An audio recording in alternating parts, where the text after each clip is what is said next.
As a student, one of the saddest things I ever learned about a teacher happened in 7th grade. My history teacher, Mr. Andrews, was well known across the school for how difficult his class was. He didn't tolerate slacking. He expected every student to complete the assignments he gave, which were always plenty. Despite the workload, Mr. Andrews was an incredible teacher.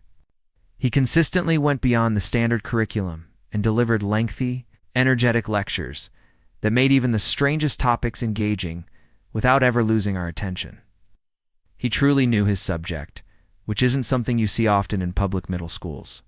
History was clearly his passion, and he was eager to pass that enthusiasm on to us. Every Friday, he'd pull out his guitar and sing traditional folk songs for the class. It became a weekly tradition we all looked forward to, a brief moment of joy amid the pressure of our other classes. Still, his reputation for overwhelming homework assignments made him a polarizing figure. Most students had mixed feelings about his class. I was no exception.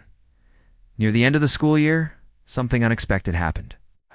One day, instead of jumping into our usual lesson, we noticed the guidance counselor standing at the front of the room, looking unusually serious as the bell rang. She told us how important it was to be respectful because of what Mr. Andrews was about to share with us. Then she stepped aside, and Mr. Andrews began speaking. On the screen behind him was a photo of 3 young adults, his 2 daughters and a son. He began telling us stories about them growing up. His son, he said, loved breakdancing. We were a bit confused about what was happening, but the mood in the room made it clear that we should listen closely. Then he jumped ahead in time. His eldest daughter was planning her wedding. One Wednesday, she called him sounding serious and asked him to come home. He assumed it was a minor issue with the wedding and didn't think much of it. But when he arrived, his house was surrounded by police cars. He walked inside, and the last thing he clearly remembered, he told us, was a police officer saying, "Mr. Andrews, we found your son inside. He died from what appears to be a self-inflicted gunshot wound." His son had taken his own life. Mr. Andrews said there hadn't been any signs, at least none that he noticed. Just a week earlier, his son had told him he wanted to go to college to become a history teacher, just like his dad. After his death, it came to light that he had a fiancée no one in the family knew about.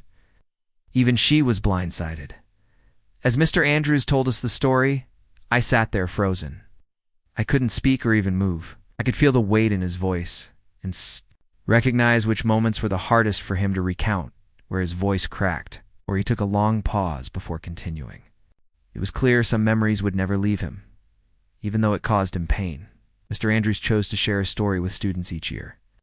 He wanted us to understand how deeply self-harm can affect not just the individual but the entire family and community. He wanted us to know that it's okay, necessary, even to ask for help. From that day on, I had nothing but deep respect for Mr. Andrews. His story will stay with me for the rest of my life.